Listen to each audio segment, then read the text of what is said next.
ओम नमः शिवाय। द्वादश ज्योतिर्लिंगों का वर्णन जानेंगे। जो इस चरित्र को सुनता, पढ़ता अथवा दूसरों को सुनाता है, उसे भी सब प्रकार का सुख प्राप्त होता है तथा उसके संपूर्ण पाप नष्ट हो जाते हैं। जो लोग प्रातःकाल उनका नाम लेते हैं, उन्हें संपूर्ण सुख प्राप्त होते हैं। शिव जी के यह 12 अवतार भक्तों के कल्याण के निमित्त पृथ्वी पर हुए थे। फिर ये ज्योतिर्लिंग के नाम से प्रसिद्ध हुए। इन ज्योतिर्लिंगों के नाम इस प्रकार हैं: सोमनाथ, मल्लिकार्जुन, महाकाल, ओंकारनाथ, केदारनाथ, भीमशंकर, विश्वेश्वर, त्रयंबक, वैद्यनाथ, नागेश, रामेश्वर, घुष्मेश्वर। इन 12 अवतारों की अपार महिमा है। इनका वृतांत इस प्रकार है। सोमनाथ सौराष्ट्र नगर में रहते हैं। दक्ष प्रजापति के शाप के कारण जब चंद्रमा का प्रकाश क्षीण हो गया, तब उसने सोमनाथ शिवलिंग की स्थापना की थी। उनके स्मरण, ध्यान और पूजन से सब प्रकार के दुख तथा शोक नष्ट हो जाते हैं। वहीं पर चंद्रकुंड नामक एक कुंड है, जो स्नान करने से संपूर्ण पापों को नष्ट कर देता है। मल्लिकार्जुन श्रीनगर में प्रतिष्ठित हैं। शिव जी अपने पुत्र स्कंद को लेने के लिए उस स्थान पर पहुंचे थे और वहीं ज्योतिर्लिंग होकर स्थित हो गए थे। उस ज्योतिर्लिंग के पूजन, दर्शन तथा सेवन से अनेक प्रकार के सुख प्राप्त होते हैं। महाकाल उज्जैन में विराजमान है। उन्होंने दूषण नामक दैत्य को भस्म करके अपने भक्तों की रक्षा की थी और उसी स्थान पर ज्योतिर्लिंग बनकर प्रतिष्ठित हो गए। उनका दर्शन, सेवन तथा पूजन भी दोनों लोकों में आनंद प्रदान करने वाला है। ओंकारनाथ विंध्याचल पर्वत पर प्रतिष्ठित हैं। वे मुक्ति को प्रदान करने वाले हैं। उनके दर्शन से बड़े बड़े पाप भी नष्ट हो जाते हैं। केदारनाथ नरनारायण रूप से हिमाचल पर्वत के केदार नामक स्थान में विराजमान हैं। वे भरत खंड के स्वामी हैं। उनकी सेवा करने पर सभी सांसारिक सुखों की प्राप्ति होती है तथा अपवित्र से अपवित्र प्राणी भी उनके दर्शन पाकर पवित्र हो जाता है। भीमशंकर माद्री पर्वत पर विराजमान है। उन्होंने अपने भक्तों की रक्षा के निमित्त भीम नामक दैत्य का संहार किया था। उनका सेवन, पूजन तथा दर्शन संपूर्ण आनंद और मंगलों को देने वाला है। विश्वेश्वर काशी में विराजमान है। वे भुक्ति, मुक्ति आदि संपूर्ण वस्तुओं को प्रदान करते हैं। उनका दर्शन एवं पूजन करने से परम पद प्राप्त होता है। काशी में निवास करने वाला कोई भी प्राणी नरक गामी नहीं होता। वे अपने भक्तों की संपूर्ण मनोकामनाओं को पूर्ण करते हैं। त्रयंबक गौतमी नदी के तट पर विराजमान हैं। उन्होंने गौतम के पाप को नष्ट करने के निमित्त अवतार लिया था। उनके दर्शनों से सब प्रकार के पाप नष्ट हो जाते हैं। वैद्यनाथ चिता भूमि में विराजमान है। उन्होंने रावण के निमित्त अवतार ग्रहण किया था। उनके दर्शन एवं पूजन से संपूर्ण पाप नष्ट हो जाते हैं और तीनों लोकों का ऐश्वर्य प्राप्त होता है।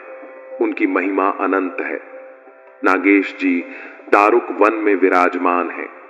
वे अपने भक्तों का पालन करके दुष्टों को दंड प्रदान करते हैं। रामेश्वर सेतुबंध में विराजमान हैं। उन्होंने रामचंद्र जी को सुख प्रदान किया था और उनकी प्रीति के कारण वही स्थित हुए। जो कोई रामेश्वर शिवलिंग को गंगा जल से स्नान कराता है, उसके संपूर्ण पाप नष्ट हो जाते हैं। घुष्मेश्वर ज्योतिर्लिंग की कथा इस प्रकार है। दक्षिण दिशा में देवगिरी के समीप एक ग्राम में सुगमा नामक एक ब्राह्मण रहता था। उस ब्राह्मण की 2 पत्नियां थीं, जिनमें दूसरी स्त्री का नाम घुष्मा था। शिव जी की सेवा करने के कारण उसे एक पुत्र की प्राप्ति हुई, परंतु पहली स्त्री ने जलन के कारण उस बालक को मार डाला। यह देखकर शिव जी उस स्थान पर प्रकट हुए और उन्होंने मरे हुए बालक को जीवित कर दिया। इस प्रकार उन्होंने अपनी सेविका घुष्मा को आनंद प्रदान किया। जो व्यक्ति घुष्मेश्वर शिवलिंग का दर्शन अथवा पूजन करता है, उसके संपूर्ण पाप नष्ट हो जाते हैं। शिव जी के ज्योतिर्लिंगों की सेवा करके मनुष्य सब प्रकार के मनोरथ को प्राप्त कर सकता है। इनका दर्शन, सेवन तथा पूजन दोनों लोकों में आनंद प्रदान करने वाला है। जो इस चरित्र को सुनता, पढ़ता अथवा दूसरों को सुनाता है, उसे भी सब प्रकार का सुख प्राप्त होता है और उसके संपूर्ण पाप नष्ट हो जाते हैं। ओम नमः शिवाय। श्री शिव महापुराण की इस कथा में शिव जी की सबसे प्रिय नगरी काशी की महिमा का वर्णन जानेंगे। काशी जी से बढ़कर अधिक श्रेष्ठ अन्य कुछ नहीं है। काशी में मुक्तिदासी के समान रहकर शिव भक्तों की सेवा किया करती है। उस काशी के 5 कोस के विस्तार में ऐसा कोई स्थान नहीं है जहां मरने से मुक्ति प्राप्त न हो। काशी को एक पल के लिए भी नहीं त्यागना चाहिए। वह करोड़ों ब्रह्म हत्या एवं सहस्र पापों को नष्ट करने वाली है। विष्णु जी भी वहां अपनी मृत्यु चाहते हैं। भगवान सदाशिव का यह वचन है कि निर्गुण और सगुण ब्रह्मा में कोई अंतर नहीं है, अस्तु दोनों को ही एक ही रूप समझना चाहिए। जब ब्रह्मा ने सगुण रूप धारण किया तो उन्होंने अपने शरीर द्वारा शक्ति को भी प्रकट किया। इस प्रकार वह एक रूप 2 रूपों में विभाजित हो गया। उन्होंने अपनी प्रकृति रूपा शक्ति द्वारा लीला करने के हेतु 5 कोस के विस्तार वाले एक क्षेत्र का निर्माण किया, जिसे आनंदवन, काशी, वाराणसी, अविमुक्त, रुद्र क्षेत्र तथा महाश्मशान आदि अनेक नामों से पुकारा जाता है। वह स्थान शिव जी तथा उनकी शक्ति को अत्यंत प्रिय है। शिव तथा शक्ति ने उस स्थान में बहुत समय तक विहार किया। तदुपरांत उनकी यह इच्छा हुई कि हम किसी बलवान पुरुष को उत्पन्न करें। अस्तु, उन्होंने अपनी बाईं भुजा द्वारा एक अत्यंत सुंदर मनुष्य को, जो 4 भुजाएं धारण किए हुए था, उत्पन्न किया। उसने जन्म लेते ही शिव जी को प्रणाम करते हुए पूछा, हे प्रभु, मेरा क्या नाम है और आप मुझे किस कार्य को करने की आज्ञा देते हैं? उस पुरुष की बात सुनकर शिव जी ने कहा, हे पुत्र, तुम तीनों लोकों के स्वामी होने के कारण संसार में विष्णु नाम से प्रसिद्ध हो गए। अब तुम कठिन तपस्या करो, जिससे तुम्हारे तेज की ओर अधिक वृद्धि हो। इतना कहकर शिव जी ने विष्णु जी को श्वास मार्ग द्वारा संपूर्ण वेदों का ज्ञान प्राप्त करा दिया और स्वयं अंतर्धान हो गए। तब शिव जी की आज्ञा मानकर विष्णु जी ने तपस्या करने के हेतु सर्वप्रथम एक पुष्करणी को अपने हाथों से खोदा। फिर उसे अपने पसीने के जल से भरने के उपरांत 50 सहस्र वर्षों तक ध्यान में मग्न हो गए। जब उस तपस्या का कोई फल नहीं मिला, तब वे अत्यंत चिंतित हुए। उसी समय उन्हें यह आकाशवाणी सुनाई दी, हे विष्णु, तुम फिर तपस्या करो, तब तुम्हें वर प्राप्त होगा। आकाशवाणी को सुनकर विष्णु जी ने पुनः तप करना आरंभ किया। उससे प्रसन्न होकर शिव जी ने शक्ति सहित प्रकट होकर विष्णु को अपना दर्शन दिया। उस समय शिव जी के कान से एक मणि, कर्णिका, निकलकर उस स्थान पर गिर पड़ी, जिससे वह स्थल संसार में मणिकर्णिका के नाम से प्रसिद्ध हुआ। तदुपरांत जब शिव जी ने विष्णु जी से वर मांगने को कहा, तो विष्णु जी ने उनकी स्तुति करते हुए यह प्रार्थना की, हे प्रभु, आप मुझे अपनी अप्रमेय भक्ति का वर दीजिए तथा ऐसी कृपा कीजिए जिससे यह स्थान सर्वश्रेष्ठ पद को प्राप्त हो। शिव जी ने विष्णु की यह प्रार्थना स्वीकार कर कहा, हे विष्णु, तुम सृष्टि को उत्पन्न करने के हेतु पुनः तपस्या करो। विष्णु जी द्वारा बहुत समय तक दोबारा तपस्या करने पर भी शिव जी प्रसन्न नहीं हुए, क्योंकि वे कुछ और लीला करना चाहते थे। तपस्या करते करते विष्णु जी के शरीर से इतना पसीना निकला कि संपूर्ण पृथ्वी जल से भर गई। उस जल को देखकर विष्णु जी अत्यंत चिंतित हुए, परंतु शिव जी की माया के कारण वास्तविक भेद को नहीं जान सके। जिस समय काशी उस जल में डूबने लगी, तब शिव जी ने उसे अपने त्रिशूल पर धारण कर ऊपर उठा लिया। उस समय शिव जी ने यह लीला की कि विष्णु जी की नाभि से, जो कि तालाब के समान गहरी तथा चौड़ी थी, एक कमल उत्पन्न हुआ वह कमल करोड़ों सूर्य के समान प्रकाशमान था। तदुपरांत शिवजी ने अपनी दाहिनी भुजा से ब्रह्मा जी को उत्पन्न करके उस कमल के ऊपर बैठा दिया। एक दिन जब शिवजी ने संसार के कल्याण के निमित्त यह विचार किया कि ब्रह्मा ने हमारी आज्ञा द्वारा सृष्टि तो उत्पन्न की, परंतु ब्रह्मांड के जीव अपने कर्मों में बंधे रहकर हमारे स्वरूप को किस प्रकार जान सकेंगे, तब उन्होंने यह लीला की कि जिस काशी को उन्होंने अपने त्रिशूल पर उठा रखा था उसे पुनः पृथ्वी पर स्थापित कर दिया। तदुपरांत उन्होंने अपने लिंग अविमुक्त अर्थात विश्वनाथ को काशी में स्थापित करके यह कहा, काशी हमारा क्षेत्र है, अस्तु यह कभी प्रलय काल में भी नष्ट नहीं होगा। इसकी उत्पत्ति हमारे अंश से हुई है, इसलिए यह हमें अत्यंत प्रिय है। जो मनुष्य इस काशी के दर्शन करें वे आवागमन से मुक्त हो जाएंगे। जब हम समय पाकर प्रलय करेंगे उस समय इस काशी को अपने त्रिशूल पर उठाकर बचा लिया करेंगे। तदुपरांत जब ब्रह्मा पुनः सृष्टि को उत्पन्न करेंगे तब हम इसे फिर उसी स्थान पर स्थित कर दिया करेंगे। अब तुम इस काशी में निवास करके यहाँ की रक्षा करो। भगवान सदाशिव ने विश्वनाथ लिंग से यह कहकर उन्हें काशी सहित मृत्यु लोक में लाकर स्थापित कर दिया। तभी से यह काशी पापों को नष्ट करने वाली प्रसिद्ध है। विश्वनाथ ज्योतिर्लिंग समस्त प्राणियों को भवसागर से पार उतारा करता है। उस स्थान पर मुक्तिदासी के समान निवास किया करती है। जो मनुष्य किसी भी प्रकार मोक्ष प्राप्त करने योग्य नहीं है उन्हें भी काशी मुक्ति प्रदान करती है। भगवान सदाशिव की आज्ञा अनुसार काशी संपूर्ण दोष को नष्ट करने में कुल्हाड़ी के समान है। उस काशी को पाकर विश्वनाथ जी भी अत्यंत प्रसन्न हुए तथा संपूर्ण संसार सनातनम शिवाय हो गया।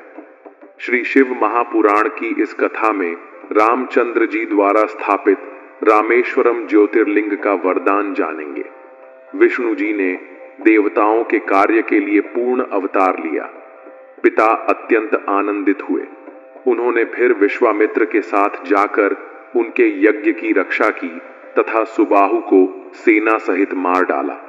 उन्होंने विश्वामित्र के साथ जनकपुर में जाकर राजा जनक की इच्छा अनुसार स्वयं तथा अपने तीनों भाइयों का विवाह किया। इसके पश्चात जब राजा दशरथ अपने पुत्र तथा पुत्रवधू सहित अयोध्या को लौटे, उस समय के आनंद का वर्णन नहीं किया जा सकता।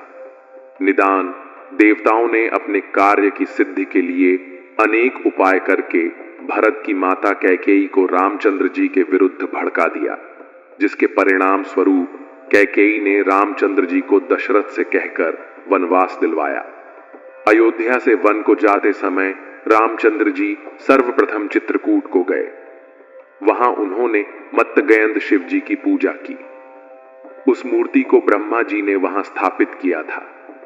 वही शिव जी चित्रकूट के रक्षक हैं। जो मनुष्य चित्रकूट में जाकर उनकी पूजा ना करे उसको वहां जाने का कोई फल नहीं मिलता। भरत अयोध्या वासियों सहित रामचंद्र जी के पास पहुंचे। उन्होंने हाथ जोड़कर बड़ी भक्ति के साथ रामचंद्र जी से लौटने की विनती की, परंतु रामचंद्र जी ने उनकी बात न मानकर तथा अपनी पादुका देकर उन्हें विदा कर दिया। कुछ दिनों के पश्चात वहां से वे दंडक वन को गए, जहां आर्ष मुनि निवास करते हैं। मार्ग में उन्होंने विराध को, जो सीता को उठाकर उड़ गया था, मार डाला। फिर वे कुंभज मुनि के पास पहुंचे। वहां अगस्त्य मुनि से उपदेश पाकर सीता तथा लक्ष्मण सहित पंचवटी को गए। शूर्पणखा ने आकर उनसे विवाह की इच्छा प्रकट की। जब रामचंद्र जी और लक्ष्मण ने उसकी इच्छा पूरी न की, तब वह यह कहकर कि अब तुम अपने की का फल पाओगे, सीता को डराने लगी। तब लक्ष्मण ने क्रोधित होकर उसके नाक कान काट लिए। शूर्पणखा वहां से रोती पीटती अपने भाई दूषण के पास गई तथा उसे सब वृत्तांत कह सुनाया। अपनी बहन की यह दशा देखकर दूषण रामचंद्र जी से उसके अपमान का बदला लेने के लिए युद्ध करने गए। उस समय रामचंद्र जी ने सीता जी को लक्ष्मण की सुरक्षा में रखकर अकेले ही शूरपणखा के अतिरिक्त समस्त राक्षसों को मार डाला। शूरपणखा यह दशा देखकर वहां से रोती हुई रावण के पास पहुंची और आदि से अंत तक सब वृत्तांत कह सुनाया। रावण ने शूरपणखा के मुख से रामचंद्र जी की वीरता का समाचार सुन क्रोधित होकर मारीच को सीता के हरण के लिए कहा। रावण का मामा मारीच विचित्र मृग का स्वरूप धारण कर सीता के सामने पहुंचा। उस समय रामचंद्र सीता के हठ तथा मृग के छल में आकर मृग का वध करने के लिए उसके पीछे पीछे चल दिए। जब बहुत देर होने पर भी लक्ष्मण ने रामचंद्र जी को लौटते न देखा तो वे सीता को वहीं अकेली छोड़ रामचंद्र जी की खोज में चले गए। इस प्रकार रामचंद्र जी और लक्ष्मण के चले जाने के पश्चात रावण ने अवसर देखकर सीता को उठा लिया और लंका को भागा। मार्ग में सीता को रोते देख जटायु ने रावण से युद्ध किया, परंतु रावण ने जटायु के पंख काट डाले। इधर जब रामचंद्र जी तथा लक्ष्मण लौटे तो वहां सीता को न पाकर मूर्छित हो पृथ्वी पर गिर पड़े तथा रोते हुए पूरे वन में सीता को ढूंढने लगे। आगे चलकर उन्हें जटायु से सब हाल मालूम हुआ। जटायु ने रामचंद्र जी को सब हाल बताकर अपना शरीर त्याग दिया। तब रामचंद्र जी ने स्वयं अपने हाथ से जटायु का दाह संस्कार किया। तत्पश्चात राम लक्ष्मण ने अगस्त्य मुनि को देखकर दोनों हाथ जोड़ सिर नवाकर प्रणाम किया। उस समय मुनि ने राम लक्ष्मण को अत्यंत दुखी देखकर इस प्रकार कहा, हे राम, तुम स्त्री के लिए इतना दुख क्यों करते हो? स्त्री किसी की नहीं होती, केवल जीव ही सब इंद्रियों से परे है। उसका कोई आकार भी नहीं है तो भी वह सब में विद्यमान है। इस बात को न समझकर बुद्धि के विरुद्ध सब कार्य कर रहे हो। केवल यही सोचकर संतोष करो कि यह शरीर नाशवान है, आत्मा कभी नहीं मरती। ब्रह्मा एक ही है, दो नहीं। फिर कौन स्त्री तथा कौन पुरुष है? इसलिए हे रामचंद्र, तुम सीता के वियोग का दुख दूर कर व्यर्थ ही मोह के वश में पड़ने से कोई लाभ न होगा। अस्तु, तुम शिव जी का स्मरण कर अपने दुख को दूर करो। अगस्त्य मुनि के उपदेश अनुसार रामचंद्र जी ने अपने संपूर्ण शरीर में भस्म, मलि तथा रुद्राक्ष धारण किए। फिर वे लक्ष्मण को रक्षा के निमित्त द्वार पर बैठाकर वेद में वर्णित शिव सहस्र नाम का जप करने लगे। रामचंद्र के उस तप से प्रसन्न होकर शिव जी ने दर्शन दिया तथा उन्हें अपनी गोद में बैठाकर यह कहा, हे रामचंद्र, हम तुमसे अत्यंत प्रसन्न हैं। तुम जो चाहो वह वर हमसे मांग लो। शिव जी के श्रीमुख से ऐसे वचन सुनकर रामचंद्र बोले, हे प्रभु, मैं रावण का वध करके सीता को प्राप्त करना चाहता हूं। उस समय शिव जी ने प्रसन्न होकर रामचंद्र को धनुष बाण सहित अपना तेज प्रदान किया। तदुपरांत रामचंद्र ऋष्यमुख पर्वत पर पहुंचे। हनुमान सीता का पता लगाकर लंका से लौट आए। तब रामचंद्र अपनी सेना को साथ लेकर रावण से युद्ध करने के लिए चले। समुद्र तट पर पहुंचने पर जब उन्होंने यह देखा कि आगे किसी प्रकार नहीं बढ़ा जा सकता है, तब उन्होंने अत्यंत चिंतित होकर वहां एक शिवलिंग की स्थापना की। रामचंद्र की प्रार्थना पर शिवजी उसी लिंग से प्रकट हुए तथा विराट स्वरूप धारण कर वर मांगने के लिए कहने लगे। उस समय रामचंद्र ने उन ज्योति स्वरूप शिवजी को देखकर यह प्रार्थना की, हे प्रभु, मेरी यह इच्छा है कि मैं सेना सहित समुद्र के पार उतरकर रावण पर विजय प्राप्त करूं तथा मेरी अभिलाषा है कि आप मेरे द्वारा स्थापित इस लिंग में सदैव निवास कर संसार को सुख पहुंचाया करें। शिवजी ने इस प्रार्थना को सहर्ष स्वीकार कर लिया। तदुपरांत वे ओम नमः शिवाय कहते हुए रामचंद्र द्वारा स्थापित लिंग में प्रवेश कर गए। रामचंद्र ने जो लिंग स्थापित किया था वह रामेश्वर के नाम से तीनों लोकों में प्रसिद्ध हुआ। रामचंद्र, लक्ष्मण, सुग्रीव, जामवंत, हनुमान तथा अंगद आदि ने उस लिंग का पूजन करके अत्यंत आनंद प्राप्त किया। तदुपरांत रामचंद्र ने समुद्र पर पुल बांधकर लंकापुरी में जा पहुंचे। वहां उन्होंने रावण को कुल सहित मार डाला और विभीषण को वहां का राज्य दे स्वयं सीता सहित अपनी अयोध्यापुरी को लौट आए। जो मनुष्य रामेश्वर शिवलिंग पर गंगा जल चढ़ाता है वह दोनों लोकों में सुख प्राप्त करता है। यह पूर्ण सत्य है कि रामेश्वर शिवलिंग की पूजा करने से सब प्रकार के मनोरथ पूर्ण होते हैं। ओम नमः शिवाय। श्री शिव महापुराण की इस कथा में शिव भक्त दशानन रावण और वैद्यनाथ नामक नव ज्योतिर्लिंग का वर्णन जानेंगे। उनका दर्शन, स्पर्श एवं पूजन करने से अत्यंत आनंद प्राप्त होता है। वे संसार में धन, स्त्री, पुत्र आदि की प्रसन्नता एवं परलोक में मोक्ष प्रदान करने वाले हैं। ब्रह्मा जी के पुत्र पुलस्त्य द्वारा विश्रवा नामक पुत्र उत्पन्न हुआ। उसके 3 विवाह हुए। विश्रवा की पहली पत्नी के गर्भ से शिव जी के मित्र धनपति कुबेर का जन्म हुआ। दूसरी पत्नी द्वारा रावण तथा कुंभकर्ण नामक 2 लड़कों का जन्म हुआ तथा तीसरी पत्नी द्वारा विभीषण नामक हरिभक्त का जन्म हुआ। इन चारों बालकों में रावण अत्यंत बलवान तथा बुद्धिमान था। उसका बल तथा यश तीनों लोकों में प्रसिद्ध है। एक बार रावण ने कैलाश पर्वत पर पहुंचकर शिव जी की तपस्या की, परंतु तप करते हुए बहुत समय व्यतीत हो जाने पर भी शिव जी उस पर प्रसन्न न हुए। तब रावण उस स्थान से हटकर तपस्या करने के हेतु हिमालय पर्वत पर गया। वहां वह पर्वत की दाहिनी ओर एक स्थान पर बैठकर पुनः उग्र तप करने में प्रवृत्त हुआ, परंतु तब भी शिव जी ने उसे दर्शन देने की कृपा नहीं की। यह देखकर रावण अत्यंत चिंतित हुआ और मन ही मन अपने को धिक्कारने लगा। इस प्रकार कहने लगा, मेरे इस बल तथा शरीर को धिक्कार है। जो बहुत देर तक अपने को धिक्कारते हुए उसने हवन करना आरंभ किया। जब उससे भी शिव जी प्रसन्न न हुए, तब रावण ने यह निश्चय किया कि अब मुझे अपना शरीर अग्नि की भेंट कर देना चाहिए। वह अपने 10 मस्तकों में से एक एक मस्तक को काटकर अग्नि में हवन करने लगा। जब वह 9 मस्तक काट चुका और 10वें मस्तक को भी काटने के लिए उद्यत हुआ, उस समय शिव जी प्रसन्न होकर उसके सम्मुख प्रकट हो गए और हाथ पकड़कर वर मांगने के लिए कहने लगे। शिव जी ने रावण के सभी मस्तकों को पुनः कटे हुए स्थान पर स्थित कर दिया तथा प्रसन्न होकर वर मांगने के लिए कहा।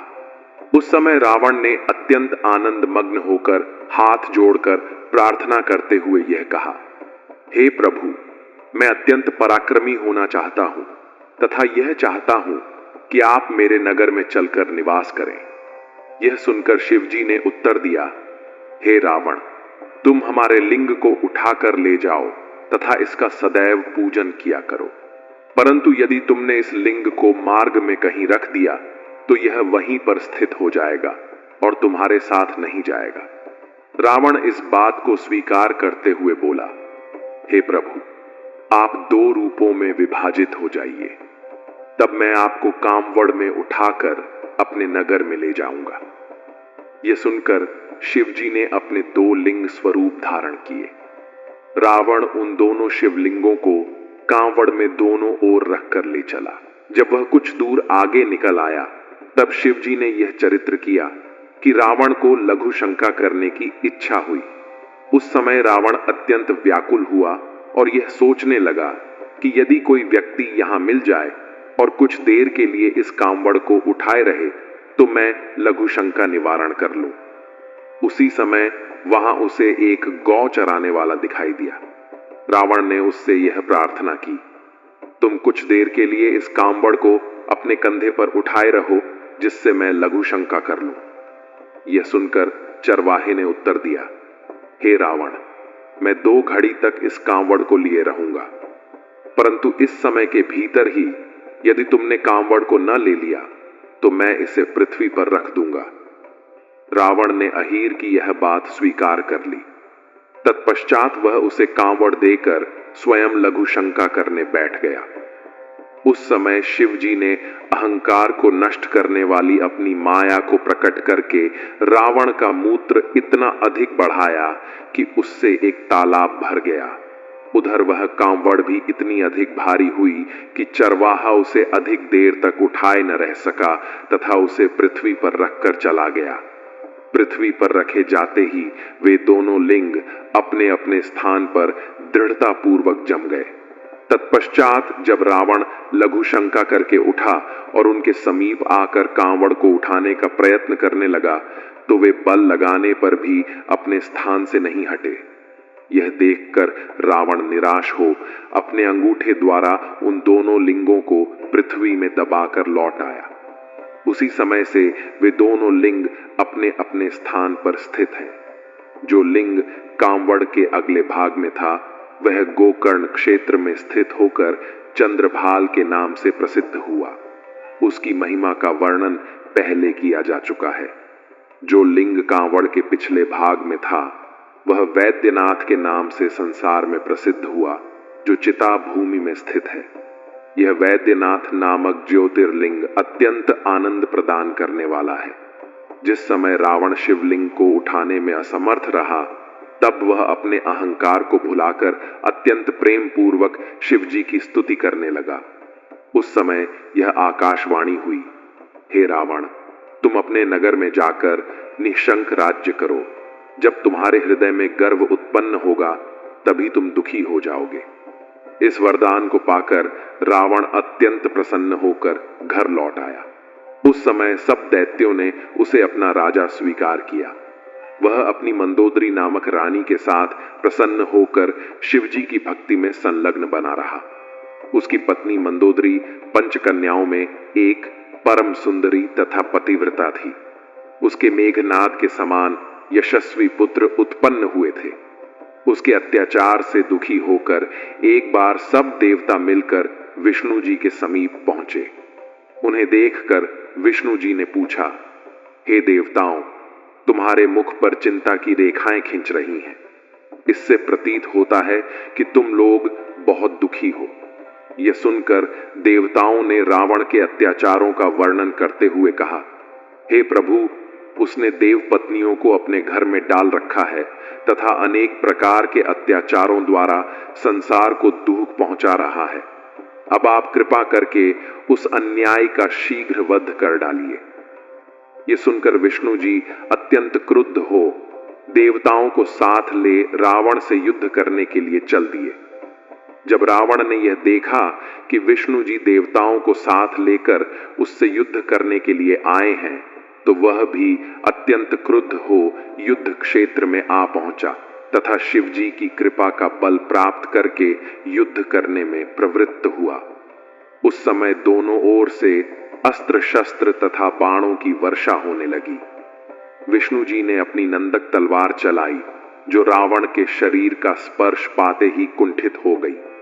यह देखकर विष्णु जी ने अपने चक्र को रावण के कंठ पर चलाया। उस समय तीनों लोकों में हाहाकार मच गया, परंतु रावण शिव जी का ध्यान धरने के कारण उस समय भी सुरक्षित बना रहा। इस प्रकार विष्णु जी ने रावण के ऊपर अनेक तीव्र अस्त्र शस्त्र चलाए, परंतु शिव जी की कृपा से उसका कुछ भी अहित न हुआ। यह देखकर विष्णु जी को अत्यंत चिंता हुई। उस समय विष्णु जी को चिंतित देखकर यह आकाशवाणी हुई, हे विष्णु, तुम कुछ चिंता मत करो। रावण के ऊपर शिव जी अत्यंत प्रसन्न है, अस्तु उसे भी अपने से कम मत समझो। वह वरदान के कारण देवताओं द्वारा न मारा जाएगा। तुम्हें उचित है कि तुम मनुष्य शरीर धारण करके शिव जी की तपस्या करो और उनसे वरदान पाकर युक्ति पूर्वक रावण का संहार करो। इस आकाशवाणी को सुनकर विष्णु जी अंतर्धान हो गए।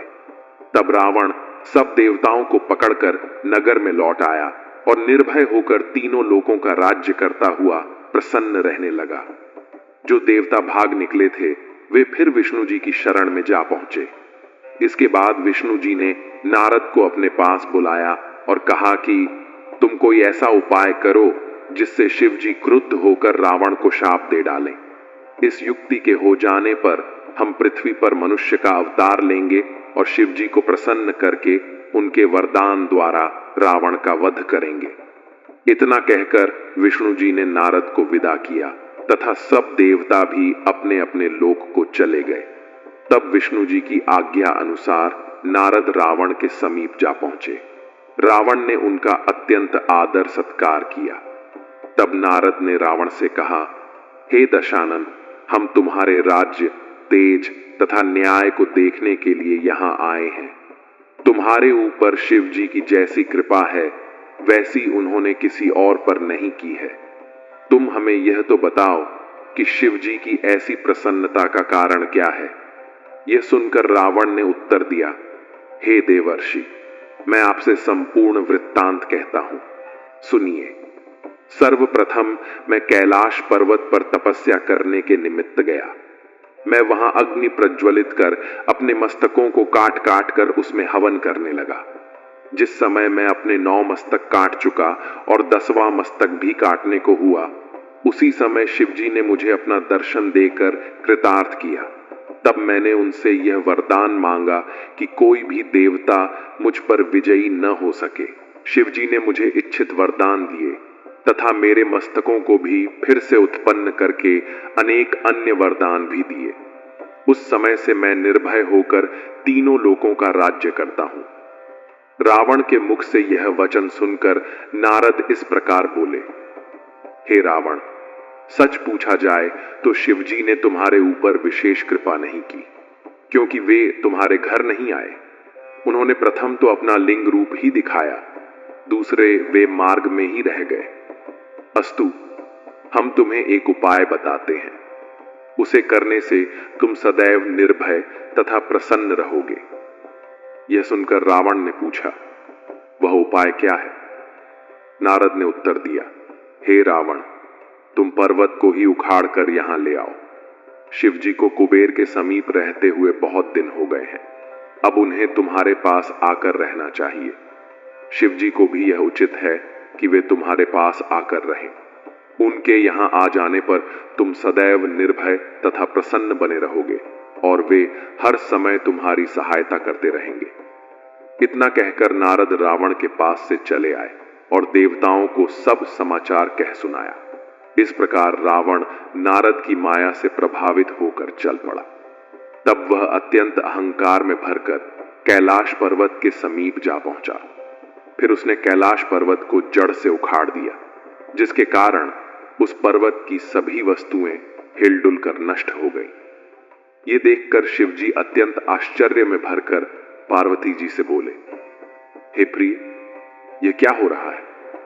तब पार्वती जी ने उत्तर दिया, हे प्रभु, आपके किसी सेवक ने ही यह कार्य किया है।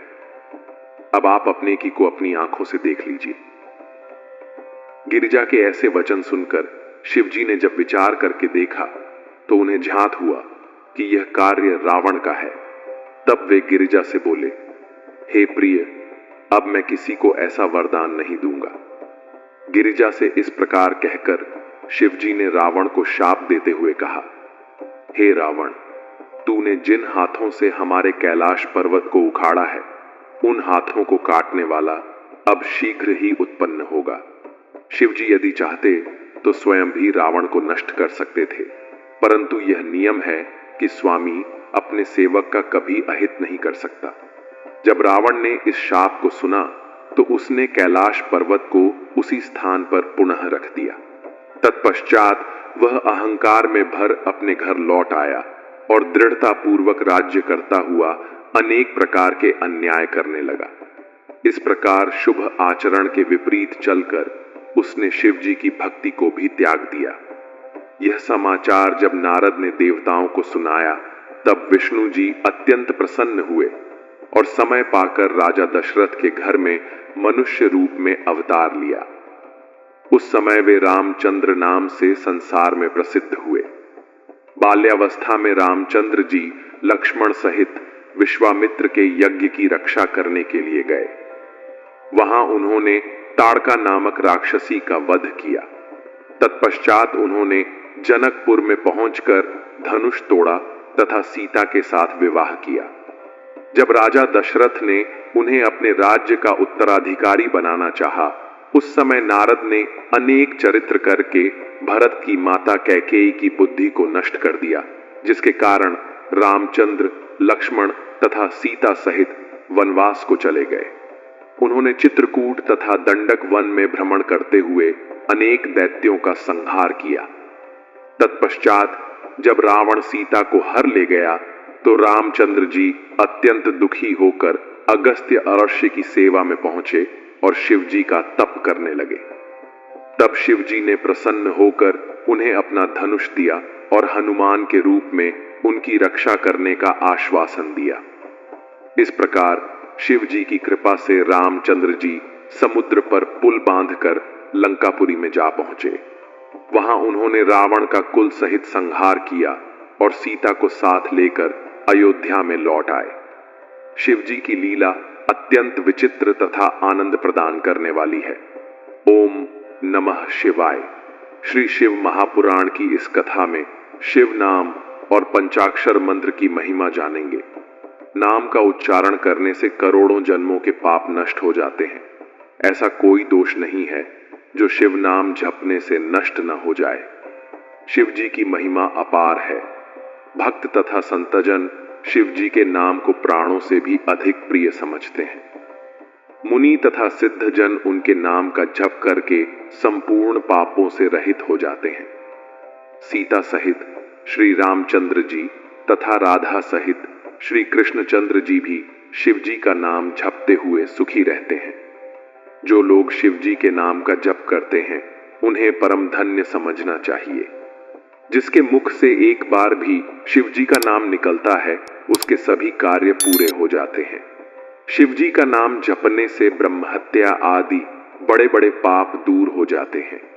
शिव जी के नाम रूपी नौका को संसार रूपी समुद्र से पार जाने के लिए सुगम उपाय समझना चाहिए। शिव जी का नाम अमृत के समान दुखों को दूर करने वाला है। जो लोग मन, वचन तथा कर्म द्वारा शिव जी का नाम जपते हैं वे अत्यंत धन्य हैं। यद्यपि शिव जी के अनंत नाम हैं तथा वे सब संपूर्ण मनोकामनाओं को सिद्ध करने में एक से हैं, परंतु शिव नाम के समान अन्य कोई नाम नहीं है। जो मनुष्य किसी भी प्रकार शिव जी का नाम लेता है वह अवश्य ही मुक्ति को प्राप्त होता है।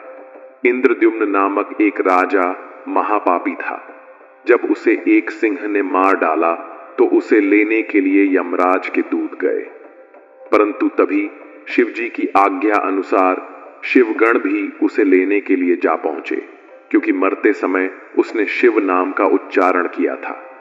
यद्यपि उसने अनजाने में शिव जी का नाम लिया था तो भी वह शिव स्वरूप धारण कर शिवपुरी में प्रतिष्ठित हुआ। इसी प्रकार बहुत से अन्य मनुष्य भी शिव जी का नाम लेकर बराबर मुक्ति को प्राप्त होते रहे हैं। वेद तथा पुराण इस बात को कहते हैं कि शिव जी के नाम के महात्म्य का पूर्ण रूप से वर्णन नहीं किया जा सकता। पहले नमः तथा बाद में शिवाय कहने पर नमः शिवाय यह पंचाक्षर मंत्र हो जाता है। यह मंत्र सब मंत्रों का राजा है और इसकी महिमा सबसे श्रेष्ठ है। इस पंचाक्षर मंत्र का जप करके ही ब्रह्मा जी, विष्णु जी तथा अन्य देवता एवं आर्षि मुनि सदैव निर्भय रहते हैं और अनेक प्रकार के सुख भोगते हैं।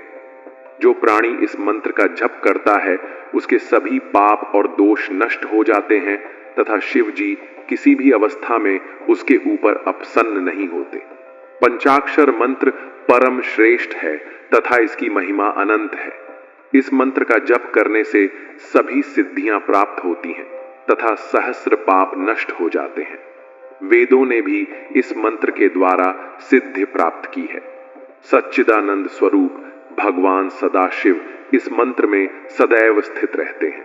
जो मनुष्य सांसारिक सुखों में लिप्त होकर अपने जीवन को नष्ट कर रहे हैं उनके कल्याण के हेतु भगवान सदाशिव ने इस मंत्र को प्रकट किया है। यह पंचाक्षरी मंत्र पापों के समुद्र को जल व अग्नि के समान तथा दोषों को नष्ट करने में अग्नि के समान है। सभी मनुष्य इसके अधिकारी हैं। ब्राह्मण से बढ़कर सद्गुरु और कोई नहीं है, क्योंकि अन्य सभी वर्ण ब्राह्मण के शिष्य कहलाते हैं। गृहस्थ मनुष्य को उचित है कि अपने से नीच वर्ण वाले को अपना गुरु कभी न बनाए, अन्यथा उसे बड़ा पाप लगता है। परंतु इस मंत्र को सभी वर्ण के लोग जप सकते हैं, तो आप भी अवश्य इसका जप करते रहें। ओम नमः शिवाय। श्री शिव महापुराण की इस कथा में हम भस्म के महात्म्य का वर्णन जानेंगे। भस्म दो प्रकार की होती है, एक महाभस्म, दो अल्प भस्म। महाभस्म शिव जी का मुख्य स्वरूप है एवं अल्प भस्म की अनेक शाखाएं हैं। उनमें एक श्रीत, दो स्मार्त, तीन लौकिक। ये तीन अत्यंत प्रसिद्ध हैं। जो भस्म वेद की रीति से धारण की जाती है उसे श्रीत कहा जाता है। जो भस्म स्मृति अथवा पुराणों की रीति से धारण की जाती है उसे स्मार्त, तथा जो भस्म सांसारी अग्नि से उत्पन्न होती है और धारण की जाती है उसे लौकिक कहा जाता है। पहले और दूसरे प्रकार की भस्म केवल ब्राह्मणों को ही धारण करनी चाहिए तथा तीसरे प्रकार की भस्म को सभी वर्णों को अपने शरीर पर लगाना चाहिए। ब्राह्मणों को उचित है कि वे वेद मंत्र का उच्चारण करते हुए भस्म धारण करें, परंतु अन्य वर्णों को शिव जी का नाम लेकर ही भस्म धारण करनी चाहिए। ब्रह्मा जी, विष्णु जी तथा अन्य सभी देवता, उपदेवता आदि भस्म लगाते हैं। योगी, सिद्ध, नाग आदि में ऐसा कोई भी नहीं है जो भस्म न लगाता हो। वेद का कथन है कि बिना भस्म धारण किए हुए सब आचार तथा पूजन निष्फल होते हैं। भस्म लगाए बिना वेद के मंत्र का जप करना अत्यंत अनुचित है, क्योंकि ऐसे मनुष्यों पर न तो शिव जी कृपा करते हैं और न उनका कोई कार्य ही सिद्ध होता है। भस्म का महात्म्य अनादि तथा अनंत है। उसका किसी भी प्रकार वर्णन नहीं किया जा सकता। सब लोग अपनी अपनी बुद्धि के अनुसार ही उसका वर्णन करते रहते हैं। भस्म को धारण करने में कुल और वर्ण का विचार नहीं होता। भस्म धारण करने वाले मनुष्य को तीर्थ के समान समझना चाहिए। जिस स्थान पर भस्म धारण करने वाले बहुत से मनुष्य रहते हैं वहां यज्ञ आदि शुभ कर्म अधिकता से होते हैं। ऐसे पुरुष जप, तप तथा व्रतों के शुभ फलों को प्राप्त करते हैं। भस्म धारण करने वालों को संपूर्ण विद्याओं का निधि समझना चाहिए, मानो उन्होंने सभी पुण्य कर्म कर लिए हों। जो मनुष्य भस्म लगाने वाले की निंदा करता है अथवा उसे डराता धमकाता है वह अपने जन्म को निष्फल कर लेता है। पुरुष, स्त्री, वृद्ध, तरुण, बालक आदि सभी लोग भस्म को धारण कर सकते हैं। भस्म धारण करने वाले को अधिक पवित्रता की आवश्यकता नहीं है। जो मनुष्य त्रिपुंड एवं भस्म के मान की रक्षा करते हैं उन्हें शिव जी का भक्त समझना चाहिए। प्रत्येक मनुष्य को उचित है कि जब तक वह भस्म को धारण न कर ले तब तक न तो पानी पिए न भोजन करे, क्योंकि भस्म का त्याग करने वाला मनुष्य नरक में पड़ता है। जिस ललाट पर भस्म न लगी हो उसे धिक्कार है। जिस गांव में कोई शिव मंदिर न हो उसे भी धिक्कार है। उस जन्म को भी धिक्कार है जिसे पाकर शिव जी का पूजन न किया जाए, तथा उस विद्या को भी धिक्कार है जिसके द्वारा किसी का लाभ न हो। सभी देवता भस्म तथा त्रिपुंड के उपासक हैं। जो मनुष्य वेद की शिक्षा देने वाला हो अथवा यज्ञ कराने वाला हो उसे उचित है कि प्रतिदिन भस्म तथा त्रिपुंड धारण करें। जो मनुष्य चांडाल हो परंतु त्रिपुंड धारण करता हो तो वह भी शुद्ध हो जाता है। जो मनुष्य प्रतिदिन भस्म लगाता है वह अत्यंत पवित्र है। गंगा आदि सभी तीर्थ उसके शरीर में सदैव निवास करते हैं और उसके दोनों ओर के कुल मोक्ष को प्राप्त होते हैं। भस्म धारण करने वाला मनुष्य सांसारी सुखों को पाकर अंत में मोक्ष पाता है। सर्वप्रथम वह सब लोकों में भ्रमण कर ब्रह्मा जी के लोक में जाता है और 1 सहस्त्र वर्ष तक ब्रह्मलोक में निवास करने के उपरांत विष्णु लोक को जाता है। वेद, पुराण तथा उपनिषद सबका यही सार है। संपूर्ण देवता, सिद्ध आदि भी यही कहते हैं। जो लोग भस्म की निंदा करते हैं वे करोड़ों पापों से युक्त होकर बहुत समय तक नरक में निवास करते हैं। गंगा आदि नदियों में स्नान करने का फल भी भस्म से अधिक श्रेष्ठ नहीं है। भस्म तीनों लोकों को पवित्र करने वाली है। भस्म को शिव जी का ही स्वरूप समझना चाहिए। भस्म धारण किए बिना यज्ञ, तीर्थ, व्रत, दान, ध्यान सभी निष्फल हैं। जिसने भस्म को धारण न किया वह संसार में व्यर्थ ही उत्पन्न हुआ है। भस्म लगाने वाले को तार स्वरूप शिव जी का ध्यान करना उचित है। वह तार स्वरूप दो प्रकार का है, एक सूक्ष्म तथा दो स्थूल। इसका तात्पर्य एक अक्षर तथा 5 अक्षर है।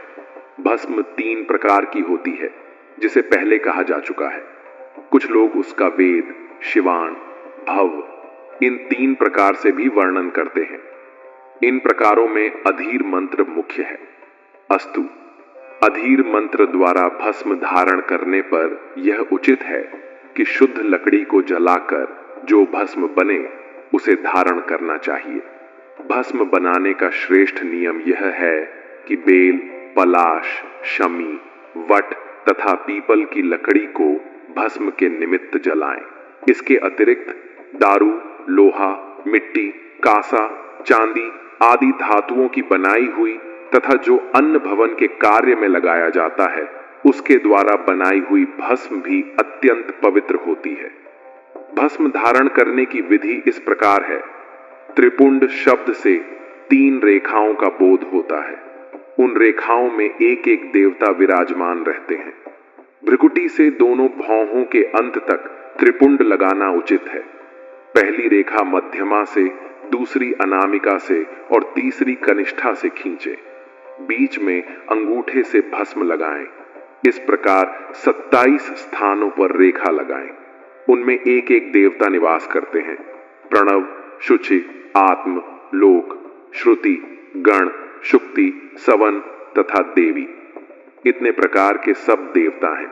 मनुष्य को उचित है कि प्रत्येक रेखा को जिससे जो देवता संबंधित हो उन्हें दंडवत करता हुआ त्रिपुंड लगाए। ऐसा करने से मुक्ति प्राप्त होती है। सिर, ललाट, कर्ण, नेत्र, नासिका, मुख, कंठ, भुजा, उदर, हाथ, छाती, पंजर, नाभि, मुष्क, त्रिवेणी, दोनों जंघाओं के मध्य का भाग तथा चरण, ये सब 32 स्थान हैं। 8 वसु, 7 दिग्देश, 8 दिक्पाल तथा 8 इंद्र के नाम लेकर इन स्थानों पर त्रिपुंड लगाएं। सिर, ललाट, कंठ, अंश, भुजा, उदर, हाथ, स्तन, नाभि, पंजर तथा पीठ, ये 16 स्थान हैं। इनके देवताओं के नाम इस प्रकार हैं: शिव, भक्त, नाद, ई, वेद, सूत्र तथा नवश अर्थात इंद्र। इनके नाम लेकर उपर्युक्त स्थानों पर त्रिपुंड धारण करना चाहिए। इसके अतिरिक्त ब्रह्मरंध्र, सिर, भुजा, ललाट, कंठ, स्तन, नाभि, त्रिबली, हाथ, पीठ तथा उदर, ये 16 स्थान हैं। इनमें परम शिव, शिव, ब्रह्मा, विष्णु, अग्नि, गुरु, रुद्र, सूर्य, द्विजेश, वाम, मरुत, वसु, हर तथा हरदेव को दंडवत करके त्रिपुंड लगाना चाहिए। सिर, ललाट, दोनों कान, दोनों कंधे, हृदय तथा नाभि, ये 8 स्थान हैं। इनमें ब्रह्मा तथा सप्तर्षियों को दंडवत करके त्रिपुंड लगाना चाहिए। इसके अतिरिक्त सिर, भुजा, नाभि तथा हृदय, ये 5 स्थान हैं। इनमें 5 देवताओं को दंडवत करके त्रिपुंड लगाना उचित है। AUM नमः शिवाय। श्री शिव महापुराण की इस कथा में हम रुद्राक्ष का महात्म्य जानेंगे। रुद्राक्ष शिव जी को अत्यंत प्रिय है।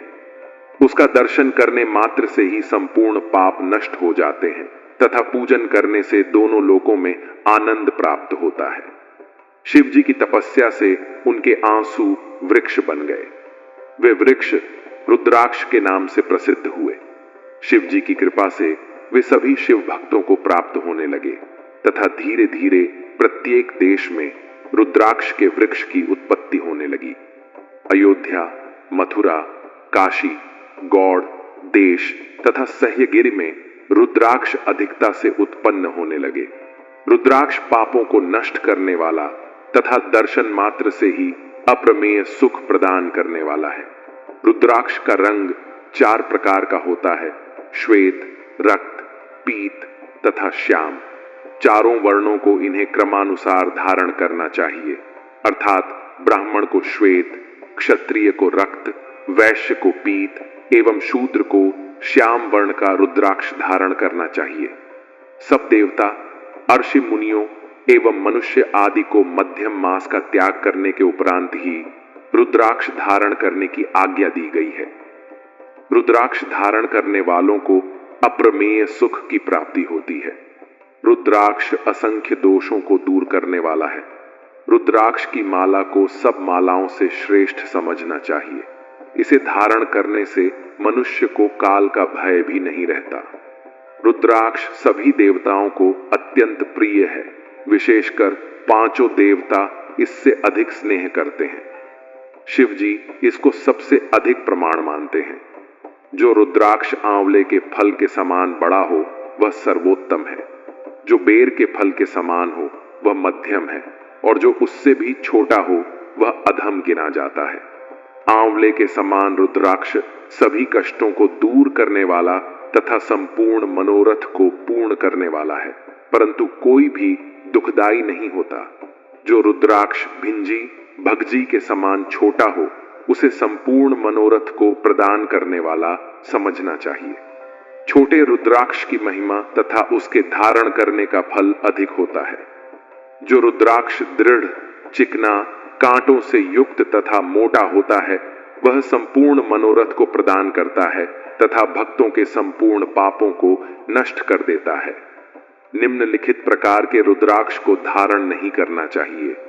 जो कीड़ों द्वारा खाए गए हों, जो कांटों से रहित हों, जो कटे हों, जो छिद्र करने के समय फट गए हों, जो रुद्राक्ष का स्वरूप न रखते हों, तथा जो कृत्रिम हों अर्थात वास्तविक न हो।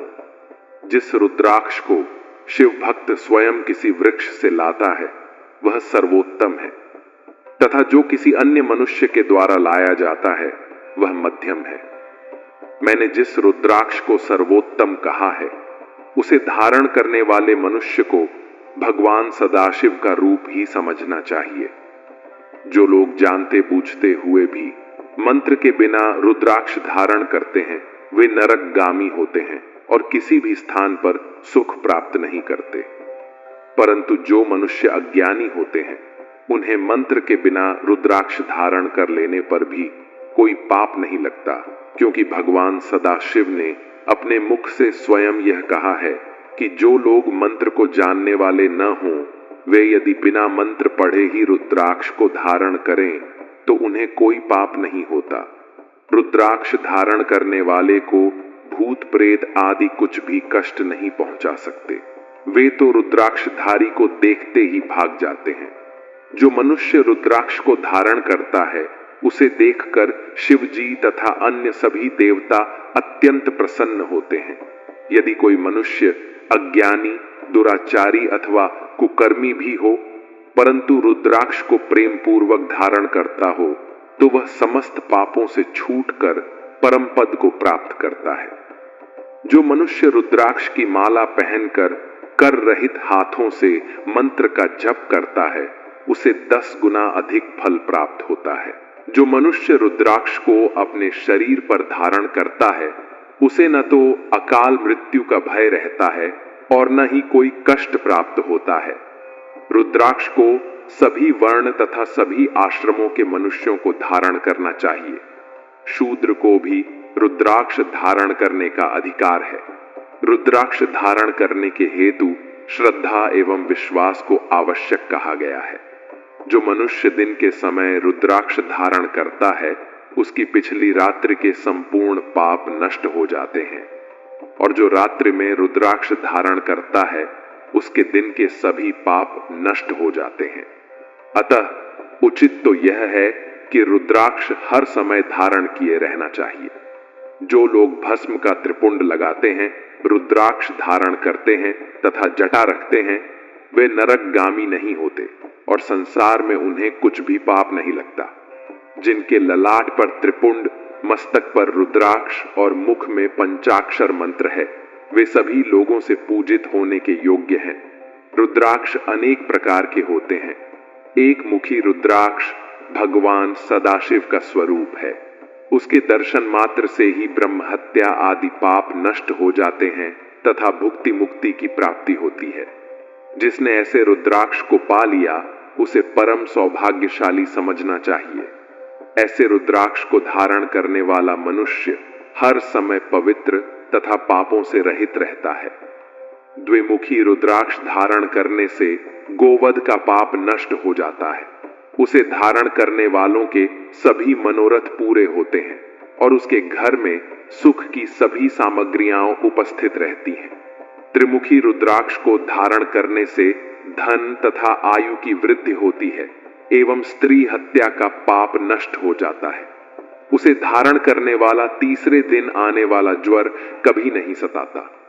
चतुर्मुखी रुद्राक्ष ब्रह्मा जी का स्वरूप है। ऐसे रुद्राक्ष का दर्शन एवं स्पर्श करने से चारों पदार्थ सदैव प्राप्त होते रहते हैं। पंचमुखी रुद्राक्ष को शिव जी का स्वरूप समझना चाहिए। उसे धारण करने से भुक्ति मुक्ति की प्राप्ति होती है तथा भक्ष्य भक्ष के दोष एवं परस्त्री गमन आदि के पाप नष्ट होते हैं।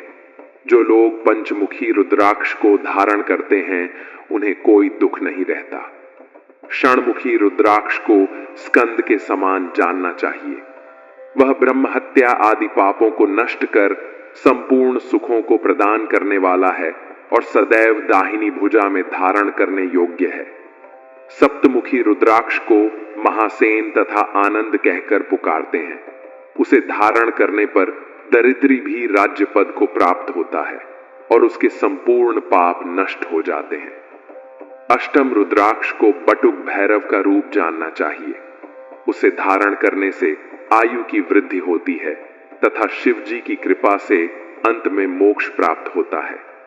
नवम मुखी रुद्राक्ष दुर्गा का स्वरूप समझना चाहिए। वह दाएं हाथ में धारण करने योग्य है। उसे धारण करने वाला मनुष्य ब्रह्मा जी के समान सबका स्वामी होकर पापों से रहित हो जाता है। दशमूल को विष्णु जी का स्वरूप समझकर धारण करना चाहिए। वह युद्ध क्षेत्र में विजय प्राप्त करने वाला तथा संपूर्ण कार्यों को सिद्ध करने वाला है। एकादश मुखी रुद्राक्ष को रुद्र का स्वरूप समझकर करना चाहिए। वह सर्वत्र विजय प्राप्त कराने वाला है। दक्ष मुखी रुद्राक्ष सूर्य का स्वरूप है। उसे शिखा में धारण करने से संपूर्ण रोग नष्ट हो जाते हैं तथा दोनों लोकों में सुख प्राप्त होता है। त्रयोमुखी रुद्राक्ष को विश्व देवता का स्वरूप कहा गया है। उसे धारण करने से समस्त मनोकामनाएं पूर्ण होती हैं।